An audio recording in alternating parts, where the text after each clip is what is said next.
Buenos días, tardes o noches y bienvenidos a Salud Viral. Vamos a comenzar, y como no podía ser de otra manera en este canal, hablando de las miodesopsias o moscas volantes y sus dos tratamientos. Antes de nada te pido paciencia, pues abarcar las miodesopsias, definirlas y explicar sus tratamientos actuales en un vídeo corto es realmente complejo y desde luego poco científico sin profundizar en el tema y hablando de la forma más coloquial y cercana posible. Pero creo que es un vídeo que os debo y que sirve de respuesta general para mucha gente. Además, posiblemente ayudará a resolver tus miedos. Deciros también, y es muy importante, que ya tenéis en el link la descripción donde podéis ser Patreons, patrocinadores de este canal, con diferentes aportaciones económicas para ayudarme a seguir trabajando en este y otros muchos vídeos que nos ayuden a todos. Además os comento las ventajas que os aportarán vuestras donaciones. También os he dejado un enlace de PayPal si queréis donar de forma directa. Dicho esto, comencemos. Las miodesopsias o moscas volantes son opacidades que se forman en el humor vítreo, el cuerpo gelatinoso que rellena el globo ocular y cuyas sombras vemos al proyectarse la luz en la retina. Recuerda que puedes decir humor vítreo o vítreo, da lo mismo. Aunque las miodesopsias son más comunes en miopes y con el paso de los años por degeneración vítrea, cualquier persona puede padecer miodesopsias, incluso niños o adolescentes. Puedes verlas en forma de puntos, líneas, telarañas, en forma de nube, y según su opacidad y cercanía a la retina, las puedes ver transparentes o mucho más oscuras. No importa, seguirán siendo miodesopsias. A pesar de que mucha gente las ve de forma leve y no pasa de una mera curiosidad, un fondo blanco, un cielo azul, pueden ser un problema realmente limitante, algo que la comunidad oftalmológica se empeña en negar, aunque por suerte cada vez menos, ya que para eso estamos aquí.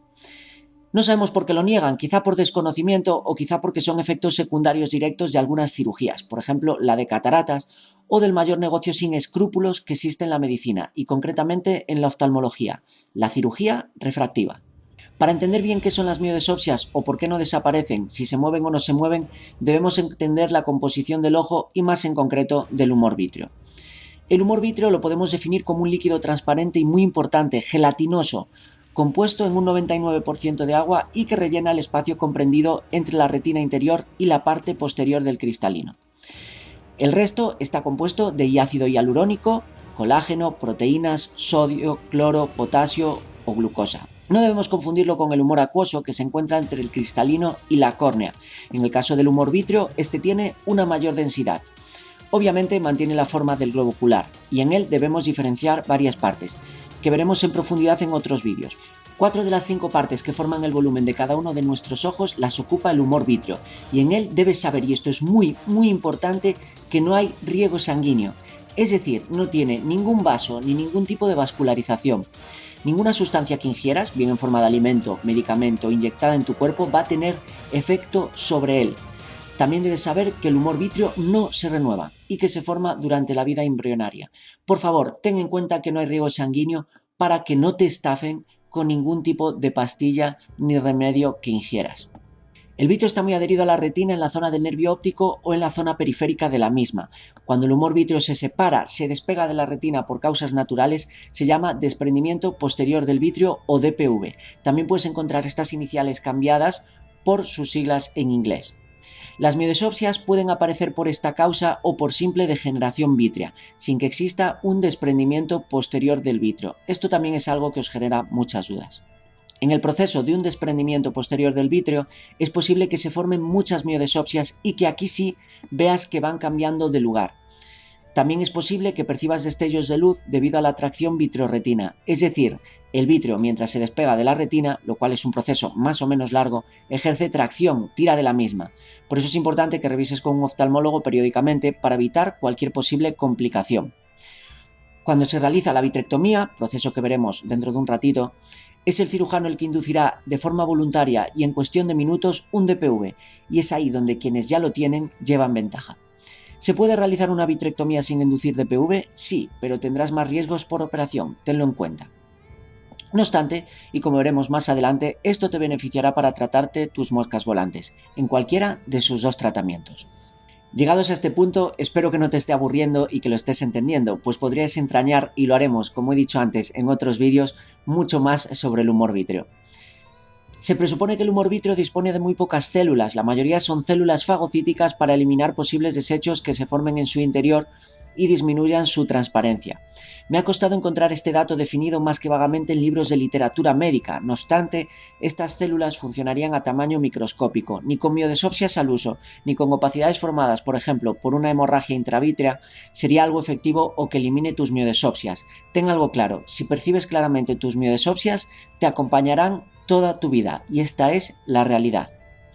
Bien, ¿cuáles son los dos tratamientos reales y con eficacia demostrada para tratar las miodesopsias? Tenemos dos y solo dos, el láser y la vitrectomía. Comencemos por esta última. ¿Qué es la vitrectomía? La vitrectomía es una microcirugía ocular que se utiliza para extraer el vitrio, es decir, el gel transparente que rellena la cavidad ocular y del que acabamos de hablar. Una vitrectomía puede realizarse por problemas en el propio humor vítreo, por ejemplo, para eliminar miodesopsias, o para acceder a enfermedades que afecten a la retina. Si revisamos cualquier web oftalmológica, nos dirán que una vitrectomía se realiza con muy buenos resultados, añaden siempre, para tratar, y cito en este caso al Instituto de Microcirugía Ocular en España, problemas tales como retinopatía diabética, desprendimiento de retina, heridas oculares o traumatismos, agujeros maculares, degeneraciones maculares con neovasos u otras enfermedades de la mácula, problemas secundarios o inflamaciones del ojo, patologías relacionadas con la alta miopía, complicaciones después de operaciones de cataratas, complicaciones derivadas de la uveitis y, aunque no lo suelen decir y como ya te he comentado, también cura las miodesopsias. Que pocas clínicas, aunque por suerte cada vez más, introduzcan la vitrectomía para miodesopsias responde a que las miodesopsias, como ya sabes, no te van a dejar ciego por mucho que te molesten. Jamás te tropezarás con una silla. A nivel funcional para un médico, tus ojos están sanos. Por suerte, el componente psicológico adyacente ya ha empezado a tenerse muy en cuenta en estos últimos años. Continuemos. Hay varios tipos de vitrectomía que estudiaremos en profundidad en otros vídeos, pero en términos generales, la vitrectomía consiste en 3 incisiones que no llegan al milímetro en la parte externa del ojo. En una cavidad introduciremos un vitrectomo que cortará, porque recuerda, el humor vítreo no es acuoso, sino gelatinoso, cortará y extraerá el humor vítreo. En otra ranura, en otra incisión, mejor dicho, introduciremos una luz que ilumina la retina y en la otra una cánula de irrigación que se encargará de controlar la presión ocular. En el caso de las miodesopsias, este es todo el procedimiento, que dura aproximadamente unos 45 minutos. Se realiza con cirugía ambulatorio, es decir, que cuando se acabe la misma volverás a tu casa. Puede combinarse una vitrectomía con cirugía de cataratas u otros procesos para otras problemáticas oculares, como hemos visto antes, y debes saber que sí, una vitrectomía puede realizarse más de una vez. Podrás tener molestias los primeros días o alguna percepción extraña en tu visión las primeras semanas o meses, pero en general podrás hacer tu vida normal a los 2 días de realizártela. Eso sí, no te vas a jugar al fútbol al día siguiente, ya me entiendes. Y llegamos a una de las partes más polémicas. ¿Cuáles son los riesgos de una vitrectomía? Bien, vayamos aquí sí al rigor científico. Algunos de los riesgos que nos podemos encontrar son sangrado posoperatorio, más común en casos de vasculopatías diabéticas, aumento de la presión ocular postcirugía, que debemos controlar y es controlable para evitar un glaucoma, la casi segura catarata en un 50% de los casos, bien a corto o largo plazo, el tan temido desprendimiento de retina por vosotros, o la infección llamada endoftalmitis, el riesgo más grave de todos, a pesar de los que muchos piensan. Este riesgo se estima en 1 de cada 1000 casos. Bien, una endoftalmitis debe detectarse a tiempo para curarla y por ello son importantes las revisiones posoperatorias para que todo transcurra sin problemas y seguir las recomendaciones oftalmológicas que nos recomienden tras la cirugía. Una endoftalmitis leve puede tener un buen pronóstico, pero una grave nos puede llevar a la pérdida de visión o incluso a la pérdida total del ojo. Recuerda que una endoftalmitis se estima, repito, en 1 de cada 1000 casos. Vayamos ahora con el riesgo que más os preocupa a muchos, el desprendimiento de retina. Si revisamos numerosos estudios al respecto, os dejo algunos en la caja de descripción, encontraremos que una vitrectomía para miodesopsias provoca, induciendo un desprendimiento del vítreo, algo que ya hemos explicado anteriormente, una tasa de desprendimiento de retina del 2,5% aproximadamente. Obviamente, este porcentaje va a depender de la pericia del cirujano. Eso con los últimos estudios que yo he encontrado, datados de al menos 5 años de antigüedad, y sin incluir los nuevos avances en vitrectomía, con nuevos vitrectomos que mejoran en mucho a los que recientemente se han desarrollado y de los que también hablaremos en otros vídeos. Por si esto te sigue pareciendo peligroso, y lo entiendo, según la Asociación Americana de Oftalmología, entre un 80 y un 90% de los casos de desprendimiento de retina son exitosos. lo que nos deja la tasa de riesgo más alta de una vitrectomía en un escaso 0,5% para un desprendimiento de retina. Si este riesgo es alto para ti, es tu decisión, pero matemáticamente es bajo. Eso sí, debemos contar en una vitrectomía con una catarata en un plazo de tiempo determinado, algo que tendremos que solucionar, cuya aparición nos encontraremos en un 50% de los casos. No obstante, debes saber que el 36% de la población sufre cataratas a partir de los 50 años independientemente de que se haga o no una vitrectomía, un porcentaje que asciende al 49% en la franja entre 60 y 70 años y a un 71% si se trata de personas de entre 70 y 80 años. Cuanto más joven eres, más se retrasará la aparición de la catarata. Finalmente, si te decides por una vitrectomía para miodes óseas, recuerda que la más eficaz es una cirugía en la que se induzca un desprendimiento posterior del vítreo y en la que se extraiga el mayor vítreo posible, para no dejar restos de moscas. Esto es muy importante. No inducir un DPV o extraer solo el humor vítreo central hará de tu cirugía algo más seguro, pero te creará riesgos futuros y la posibilidad de que sigas viendo moscas volantes. Es nuevamente tu decisión. Y aquí, no pienses que me he olvidado, es donde quien tiene un desprendimiento posterior del vítreo lleva ventaja, tanto en vitrectomía como en láser, que veremos ahora. ¿Por qué? Porque si tú tienes un desprendimiento posterior del vítreo completo, el cirujano ya no tiene que despegar el vítreo de la retina, con lo cual hay mucho menos riesgo o solo tendrá que hacerlo parcialmente. De igual modo, para el láser se podrá trabajar con él sin riesgo de acercarse a la retina, ya que tu vítreo se habrá desprendido y estará más alejado de ella. La efectividad de una vitrectomía para miodes óseas bien hecha es del 99%. Adiós moscas volantes para siempre, así de simple. Pero ahora vayamos con el otro método, la vitreolisis láser. Bien, si mi memoria no falla, y esto te lo diré de memoria, allá por los años 80 comenzaron a realizarse vitrectomías. No fue hasta años después que un médico decidió modificar un láser jack para disparar a las miodes óseas. Según mi información, el doctor Scott Geller fue el primero, y a raíz de él hay toda una estirpe de oftalmólogos que han ido aprendiendo unos de otros en la escala, y empresas que han ido perfeccionando estos láseres hasta llegar al día de hoy. Si me equivoco en los años o en los nombres en esto que te acabo de leer, discúlpame, como te comentaba, lo he dicho de memoria. Volvamos a lo que nos interesa. Actualmente, el láser más común para tratar miodes óseas es el láser Ultra Q Reflex de Elex. Elex es una empresa y no me paga, y debería hacerlo, aprovecho la ocasión. Pero es que es el único modelo que se conoce con resultados demostrados. Anteriormente las miodes óseas se rompían con el láser, se cortaban. Algunas conseguían desplazarse fuera del campo de visión y en general tenían una efectividad bastante baja. Hoy en día se utilizan láseres coaxiales más potentes que vaporizan las miodes óseas, con lo cual su efectividad ha aumentado, en torno a un 60%. También esta efectividad ayuda a que han mejorado los métodos de visualización. Bien, hemos dicho un 60%, analicemos este porcentaje. A través del láser disparamos. Esto sí que sería, como dicen los oftalmólogos, matar moscas a cañonazos. Literalmente disparamos, a gran temperatura, he de añadir. Si hacemos esto en el humor vítreo central no pasa nada. Si lo hacemos cerca de la retina o el cristalino tendremos problemas.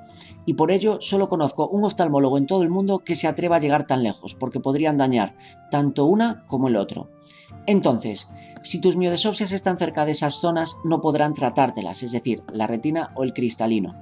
Si te tratan otras fuera de la zona conflictiva, es probable que sigas viendo las que no te han eliminado.